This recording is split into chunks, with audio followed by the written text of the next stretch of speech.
Hahanguin natin ng mabuting balita sa Ebanghelyo ni San Marcos, ang kabanata ay 2, mga talatang 23 hanggang 28. Sa araw ng pamamahinga, naparaan si Jesus at ang kanyang mga alagad sa tabi ng triguhan. Habang daay, nangingitil ng uhay ang mga alagad, kaya't sinabi ng mga Pariseo kay Jesus, "Tingnan mo ang ginagawa ng iyong mga alagad, bawal yan kung araw ng pamamahinga." Sinagot sila ni Jesus, "Hindi pa ba ninyo nababasa ang ginawa ni David noong si Abiatar ang pinakapunong saserdote? Nang siya at ang kanyang mga kasama ay magutom at walang makain, pumasok siya sa bahay ng Diyos at kumain ng tinapay na handog sa Diyos. Ayon sa kautusan, ang mga saserdote lamang ang may karapatang kumain yun. Ngunit kinain yun ni David at binigyan pa ang kanyang mga kasama." Sinabi pa ni Jesus, itinakda ang araw ng pamamahinga para sa kabutihan ng tao. Hindi nilikha ang tao para sa araw ng pamamahinga. Kaya't maging ang araw ng pamamahinga ay nasa ilalim ng kapangyarihan ng anak ng tao. Pagpalain ng Panginoon ang pagkabasa ng kanya pong mabuting balita. Mapapansin po ninyo, noong nakaraang pagbasa, araw ng Lunes, ay puro pagpuna, pamimintas, pagkukumpara, ang mga taong nasa harapan ng ating Panginoon ay tinuturing ng mga dalubhasa, alam, pinuno ng bayan, may alam sa kautusan. Dito sa ating pagninilay, sa ating pagbasa ngayon, ay muling sinisita ng mga Pariseo ang mga alagad ni Jesus. Sapagkat habang sila ay nasa tabi ng daan, habang sila ay maaring naglalakad, napadaan sila sa triguhan. Ano ang kanilang ginawa? Namitas at kinain nila.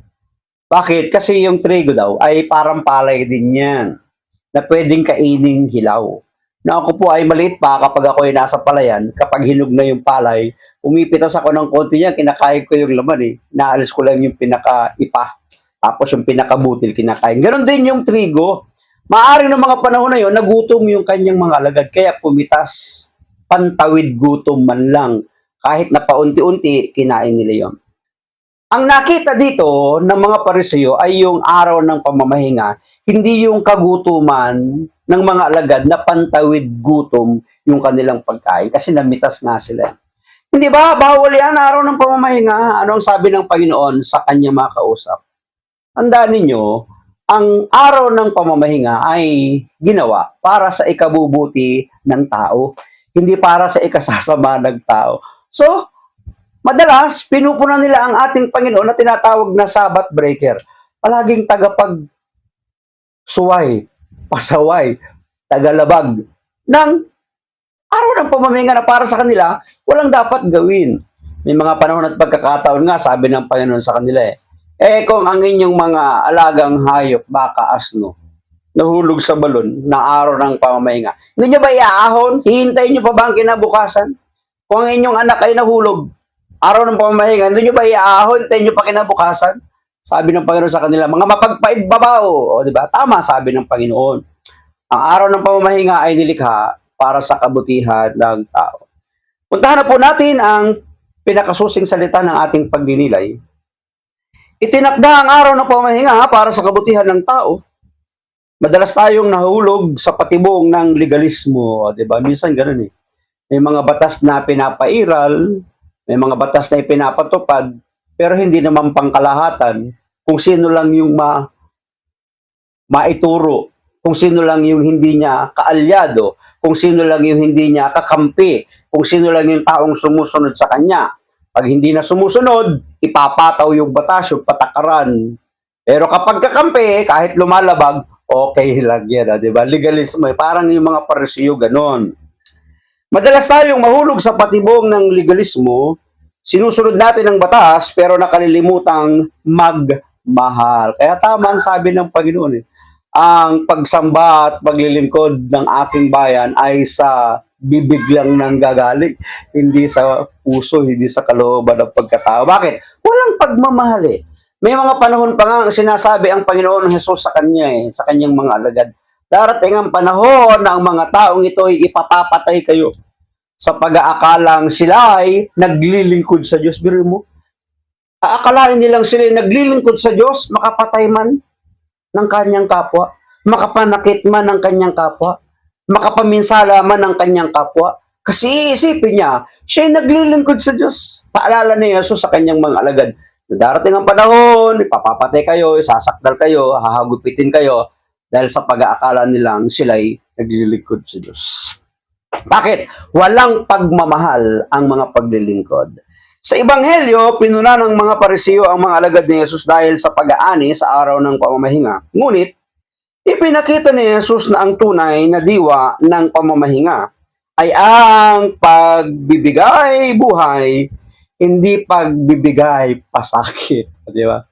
Ang araw ng pamamahinga ay nilikha, ginawa para sa pagbibigay buhay ng tao, para sa kabutihan ng tao, hindi sa pagpapakasakit, hindi sa pagpapahirap. Malinaw po yun sa ating pagninilay. Ang batas ng Diyos ay hindi pabigat, kundi paanyaya sa kaginhawahan. Totoo. Ang Panginoong Yesus nag-anyaya na rin, lumapit kayo sa akin kayong lahat na papagal. Ako'y mahinhin, ako'y mahinahon. Magaan ang mga pasaning ibibigay ko sa inyo. Diba? So tama. Ang batas ng Diyos ay hindi pabigat, kundi paanyaya sa kaginhawahan. Ang araw ng pamahinga ay hindi lamang tungkol sa pahinga mula sa gawain, kundi sa muling pagtuon ng puso sa Diyos at kapwa. Ang tunay na pamamahinga ay ang pagtigil sa pagiging mapagmataas, mapanghusga, at makasarili. Ito yung ating ipahinga. Alin yun? Ano yung mga dapat nating ipahinga? Sa ating buhay, sa ating mga sarili, ang pagtigil sa kayabangan, pagtigil sa pagmamataas, pagtigil sa pagiging proud, pagtigil sa masyadong mataas ang pagtingin sa sarili, pagtigil sa paghusga, paghamak, pag-alipusta, pag-alimura sa tao. Yun pala yung ating dapat itigil. Ang pagiging makasarili, kasama sa ating itigil. Alalahanin din natin yung ating kapwa, yung ibang tao, huwag puro sarili. Sa panahon ngayon na parang laging nagmamadali ang lahat, dapat nating muling isaisip, ang pahinga ay biyaya, hindi hadlang. Biyaya, hindi hadlang sa paggawa ng mabuti sa kapwa. Ang tao ay hindi ginawa para sa mga alituntunin, ang mga alituntunin ay ginawa para mapangalagaan ang mga tao. Totoo yun. Kung walang batas, walang katiwasayang umiiral, walang organisasyon, walang magandang daloy ng buhay. Hindi lamang sa pagsisimba sa araw ng linggo maaaring sambahin at papurihan ang Diyos. Kadugod-lugod sa Kanya ang araw-araw na pagtulong sa nangangailangan. Ito yung dapat nating target. Kapag araw ng pamahinga, ang ating target ay ang pagtulong sa mga taong nangangailangan. Maraming salamat at pagpalain tayo ng ating Panginoon na kailangan palaging sanggit. Hayaan natin ang Diyos ang palagi ang mag-Diyos sa ating buhay. Bye-bye!